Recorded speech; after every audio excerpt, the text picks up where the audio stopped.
What is up, Babylonians? Dan was here, and today we unfortunately have some bad news for you regarding Fortress. So let's get into it.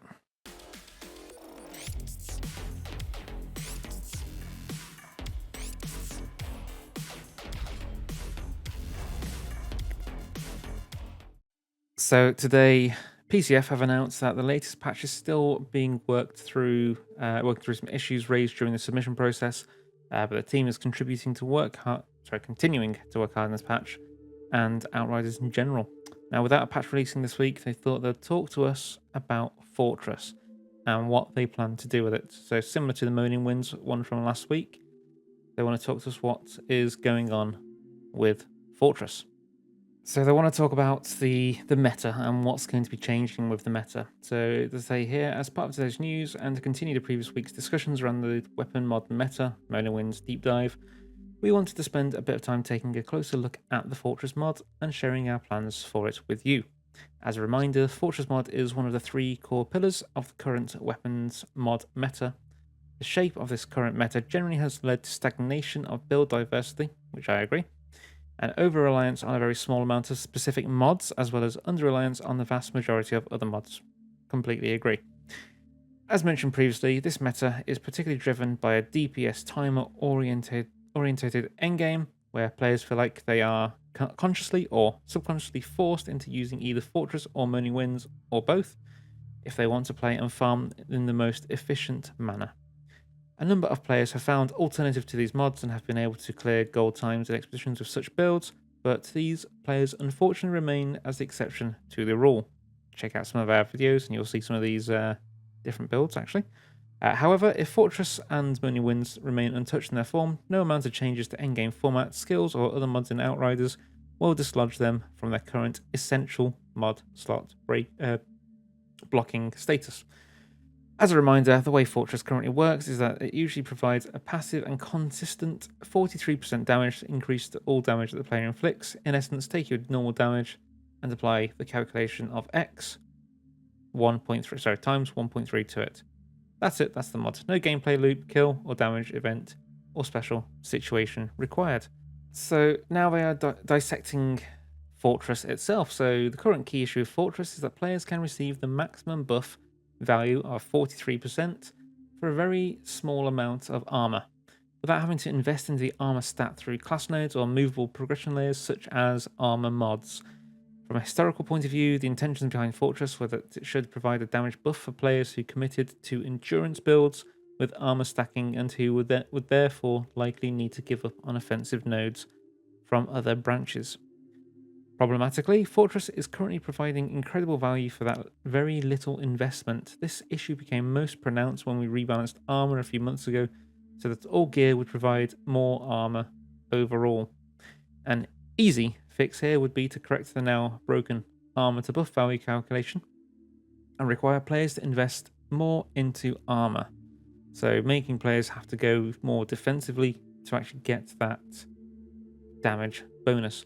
But they're going to say, however, this is overly simplistic and imperfect solution, and it would very likely be seen as a heavy nerf, even though we would be returning the mod to its originally intended tank or bruiser class niche use. It would also not be significant enough to change to properly disrupt the meta. We expect that a new meta would simply form around the tank/bruiser classes, with any non-tank/bruiser being kicked out of groups, the way Devastators were before their potential was discovered. So they're not just going to go for the easy fix with that by the sounds of it. So it looks like they're going to, which we'll go into shortly, put a bit more thought into it.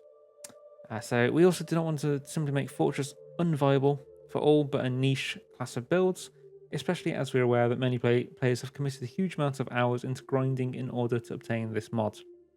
Another problem is that Fortress provides an omni damage buff, meaning that it buffs all layers across the board, so regardless of the build direction, firepower, or anomaly, Fortress feels like a must-have.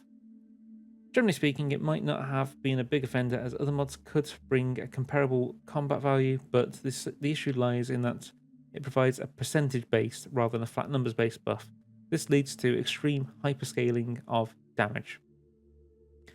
Players will naturally always choose a reliable, ever-present mod buff that is active regardless of combat style or play pattern, especially when this mod increases total damage output by nearly half. This is what Fortress currently is. Which I agree. So it's going to be, at the minute, that's an essential. So it buffs you by that 43%. You don't have to do anything for that, really. As long as you have enough armor, which they haven't really said what that armor is, but it's low enough that pretty much anyone who is wearing armor is going to have that buff. So Fortress is a best in slot mod, meaning no weapon mod combo can really exist without Fortress, as long as Fortress is in its current state. Replacing Fortress with another mod in your build can even mean that the replacement mod performs weaker than its true potential, since it could always benefit from the 43% damage increase Fortress would provide. So this is key. No matter how much we buff any other mod within the realms of reasonable balance, they will never be able to provide the same overall value that Fortress does, making those buffs inherently unable to displace Fortress.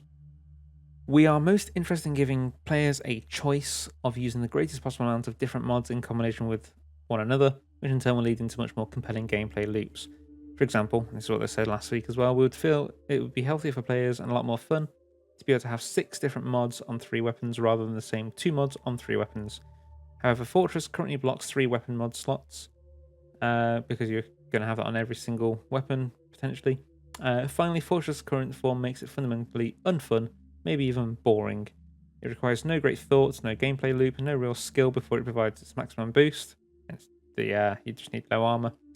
Such uninteractive mods can be useful and necessary when creating specific builds, but if the mod dominates the build meta across the entire spectrum as it currently does, it is fundamentally flawed.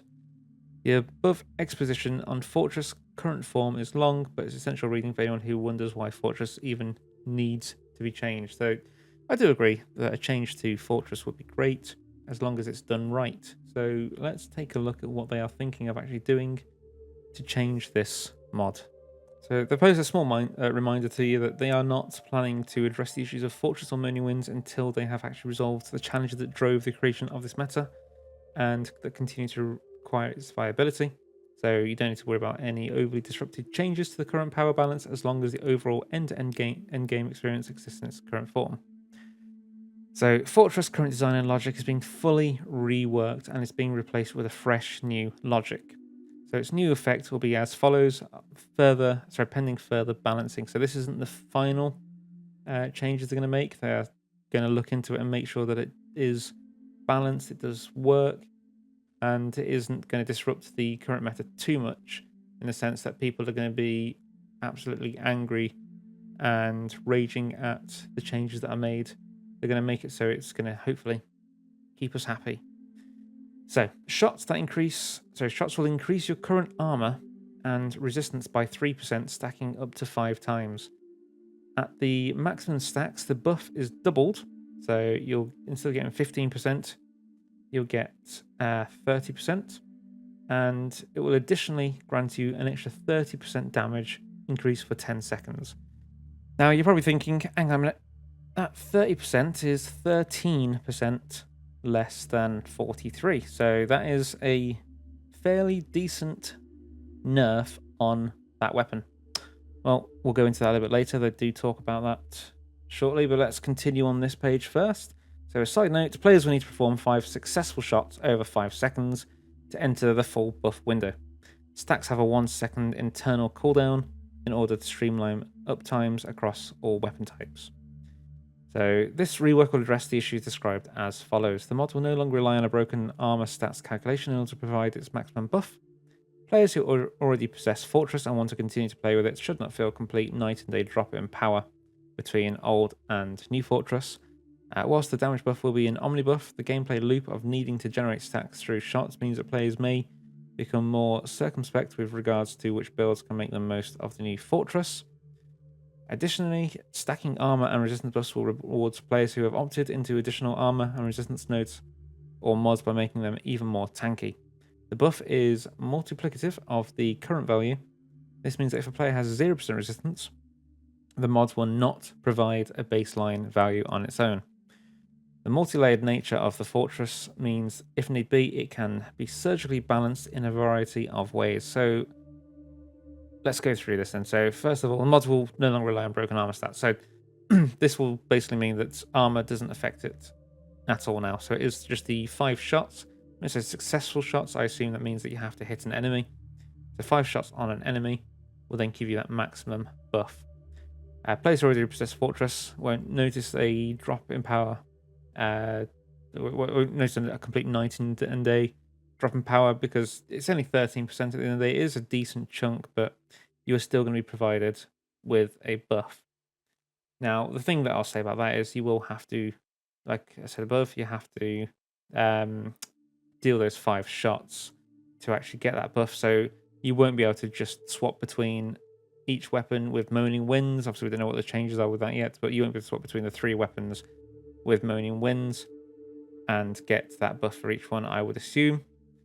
It would be a bit more difficult to get that because you're going to have to keep trying to get that stack. So you're going to have to take shots as well as using that Moaning Winds.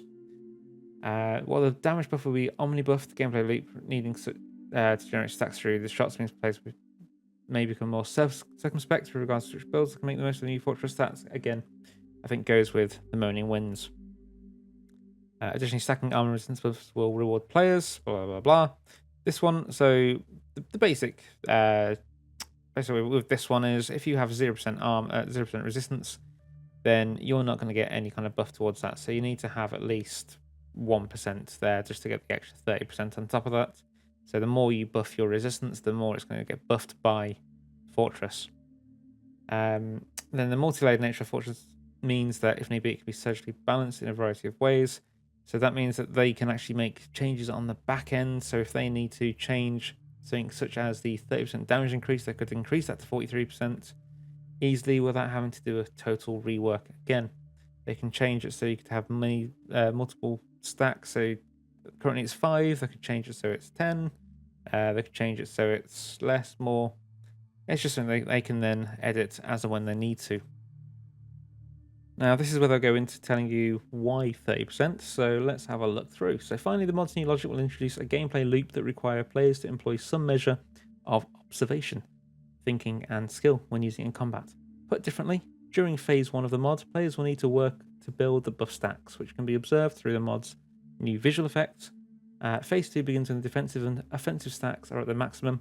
At this point, players can have a window of time during which they will be the most tanky and most powerful they can be. This is the moment when diving deeper into combat will make the most sense as you'll survive longer and dish out more damage. A key moment to unload your skills and other mods and effects. As the buff wanes, players will find it prudent to pull back a bit and rebuild their stacks. This will lead into a natural ebb and flow of combat, while still enabling players to use Fortress to deal increased damage, which is the 30% currently, during key moments of the battle. Played well, the new Fortress can reach 93% uptime for the defensive buffs and a 75% uptime for the offensive buff. This means that when a player fights enemies for a full minute, 45 seconds of the time could be spent in the increased damage window. You may have noticed that the new Fortress will provide a max of 30% damage buff, which was obviously, say, 43. Equally, some of you may feel that the new Fortress doesn't sound viable within your preferred playstyle. If you feel that this is a nerf when compared to the previous Fortress constant, 43%, fear not. As part of our upcoming wider rebalance, we will be buffing many other mods, some legendary gear sets, and, if possible, certain aspects of the class skill trees. All these changes are intended to keep players as powerful as possible, whilst making Fortress an optional rather than an essential mod. This will reduce the reliance on must-have mods, whilst also unlocking a much greater and more fun build diversity as other mods and playstyles become much more viable. We are hoping to create a snippet of gameplay using Fortress so that you can see it in action before it's implemented, and they'll share this in the future. For now, however, thank you so much for reading and participating in this discussion. We look forward to hearing what you think about the planned changes. So, what it seems to me is that they are going to actually be nerfing Fortress, but they're going to be buffing in other ways that it actually shouldn't make too much of a difference. You should see that in your class tree you might have some buffs in there, which will actually sort of bring that back in line to what we currently have, maybe even better. We don't know that just yet. But although this does seem like a slight nerf on the damage, it is actually a buff when it comes to the armor, because Fortress never provided that additional armor. So I think it's a healthy balance there, keeping you keeping your survivability up whilst losing a bit of damage in there. But if played right, using the class tree, you should be able to keep that damage sort of as it is now, and maybe even not have to use Fortress, because you're going to have that damage buff in the class node where you can actually use a better mod that will complement that extra damage more. So as a whole, I'd probably say that I'm actually fairly happy with what they're planning on changing with Fortress. It's not going to take away too much damage initially with that 30% down from 43, and it is actually going to give you that extra survivability. So hopefully, after this does get implemented, which we don't know when this is actually going to be, but hopefully when it does, you'll see a lot more different mods actually being used rather than Fortress. You're going to start looking into maybe using things like Strings of Gorse along with the extra class nodes that or the improved class nodes that we're going to have. And I think it's going to add that extra variety in there that's going to bring a few players back into trying to grind to get the best build again. Now, this obviously isn't a fix for or replacement for the content that we're hoping for, so hopefully we'll hear more about that in a future, but hopefully not too distant video. Thanks for watching, and leave your thoughts in the comments below. Like the video if you liked it, thumbs down if you absolutely hated it, and if you haven't already, please subscribe and you'll get more videos like this, more builds, and you'll be alerted to when the videos and the streams go live. Thank you, and as always, enjoy.